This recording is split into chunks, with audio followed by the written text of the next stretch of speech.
সকল ক্ষেত্রে কেবলমাত্র শুধুমাত্র মাথাটা নত হবে কার কাছে বলেন তো দেখি? কুলিল্লাহুম্মা মালিকাল মুলকি তুতিল মুলকা মান তাশা। ও নবী বলে দিন, আমার আল্লাহ তাআলা একমাত্র সার্বভৌমত্বের মালিক। সার্বভৌমত্বের মালিক কে? ক্ষমতার মালিক কে? ক্ষমতার মালিক কি জনগণ? ক্ষমতার মালিক কে বলেন তো?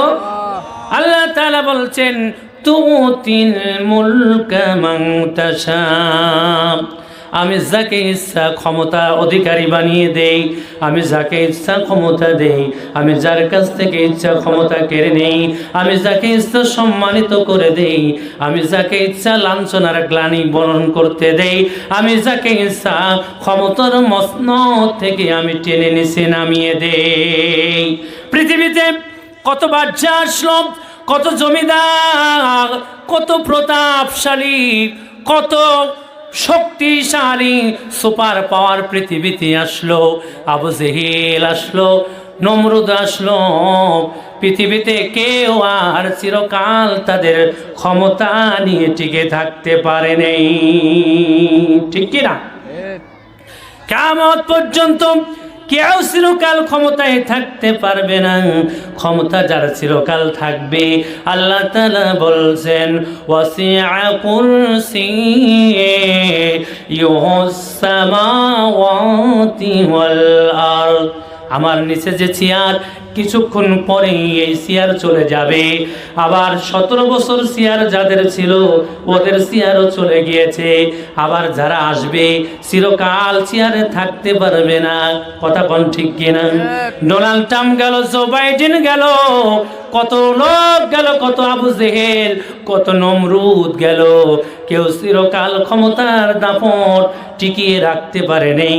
আল্লাহ তাআলা বলেন একমাত্র যে চেয়ারটি নড়াচড়া করে না, যে চেয়ারটি কোনোদিন সরে যাবে না, ওই চেয়ারটির নাম ওয়াসিআ কুরসিয়ুহুস সামাওয়াতি ওয়াল আরদ। ওই চেয়ারটি একমাত্র আমার আল্লাহর চেয়ার। সকলে বলেন আল্লাহু আকবার। একমাত্র শুধুমাত্র চেয়ার থাকবে কার? জোরে কোন কার চেয়ার থাকবে? তুমি যত বড় বাহাদুর হও, যত বড় স্বৈরাচারী হও, যত জারি হত্যাকারী, লুণ্ঠনকারী, চাঁদাবাজকারী হও না কেন, মনে রাখবে তোমার এই ক্ষমতা, তোমার এই দাপট চিরকাল থাকবে না। মৃত্যু এসে তোমার এই শক্তি, তোমার এই চেয়ার থেকে নামিয়ে মৃত্যুর পথযাত্রী করে কবরের 3.5 হাত মাটির নিচে তোমাকে ওই নীরব নগরে ঘুম পাড়িয়ে দিবে। কথা বলেন ঠিক কিনা? সুতরাং আমাদেরকে চিরকাল এই ক্ষমতা আমরা যেহেতু থাকতে পারবো না, সুতরাং চিরকাল ক্ষমতা যার থাকবে ওই আল্লাহর আইন মেনে আমাদেরকে চলতে হবে। কথা বলেন ঠিক কিনা? ওই আল্লাহর আইন মেনে চলবে, আইন মানতে হবে। আমরা বেতর নামাজে দোয়ায় কুনুতের মধ্যে বললাম আল্লাহুম্মা ইন্না নাস্তাঈনুকা ওয়া নাস্তাগফিরুকা ওয়া নু'মিনু বিকা ওয়া নাতাওয়াক্কালু আলাইকা ওয়া নুসনি আলাইকাল খায়র।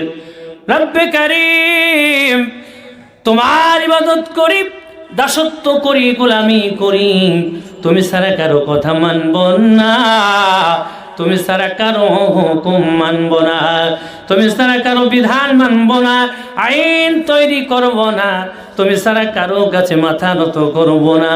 বেতরের নামাজে দোয়ায়ে কুনুতের মধ্যে এই দোয়া পড়বার পরে সকাল যখন হয়ে যায়, সকালের দোকানে যাইয়া ব্যবসায়ী মানুষকে ঠগানো শুরু করে দিলাম, চাকরিতে গিয়ে ঠগাইলাম, ব্যবসাতে ঠগাইলাম, কথায় কথায় মিথ্যা বললাম।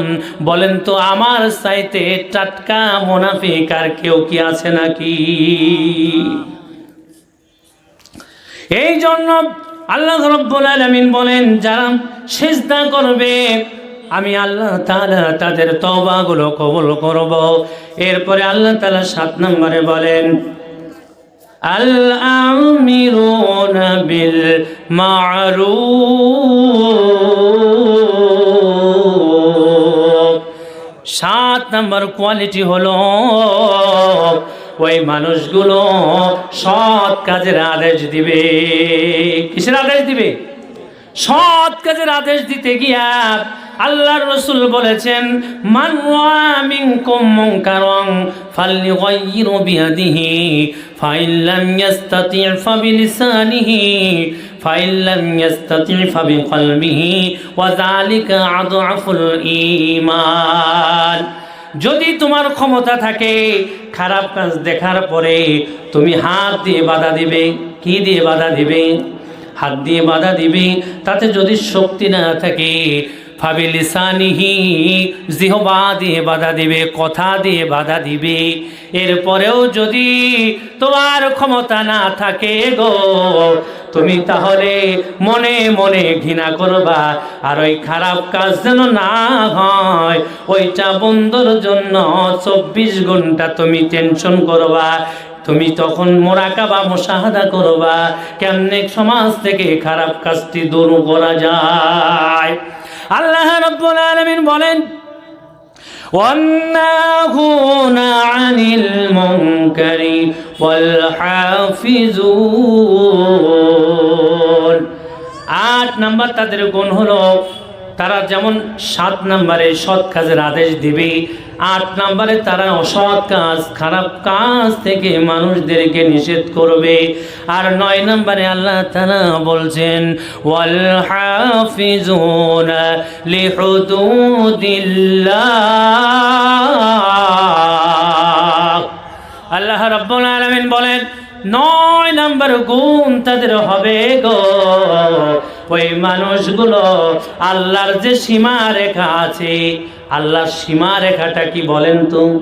আল্লাহর সীমা রেখা হলো কোরআন। আল্লাহর সীমা রেখা, আল্লাহর সীমা রেখা হলো কোরআন। এই কোরআন যা নিষেধ করেছে ওয়ামা আতাকুমুর রাসূলু ফাখুযুহু ওয়ামা নাহাকুম আনহু ফান্তাহু।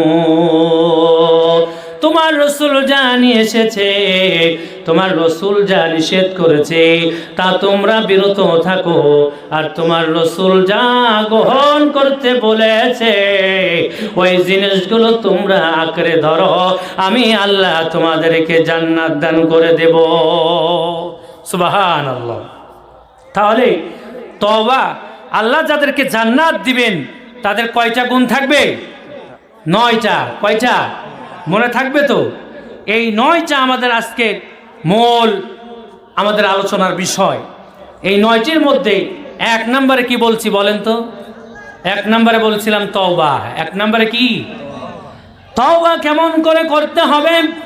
আমার আল্লাহ রাব্বুল আলামিনের নবীজি হাদিসের মধ্যে এসেছে বনি গাদেমি গোত্রের একজন মহিলার দৃষ্টান্ত তওবার কথা বলতে গিয়ে এসেছে। মহিলাটি জিনা করেনি। ওই মহিলা জিনা করার ফলে পেটের মধ্যে তার বাচ্চা এসে গিয়েছে, বলে নাউজুবিল্লাহ। হঠাৎ করে মহিলাটি একদিন শুনতে পাইল কে যেন পড়ছে রে, কোরআনে কারিম থেকে তেলাওয়াত করছে আয-যানিয়াতু ওয়াল-যানি ফাজলিদু কুল্লা ওয়াহিদাতিন মিনহুমা মিয়াতা জালদা ওয়ালা তাখুযুকুম বিহিমা রাফাতু ফি দীনিল্লাহ।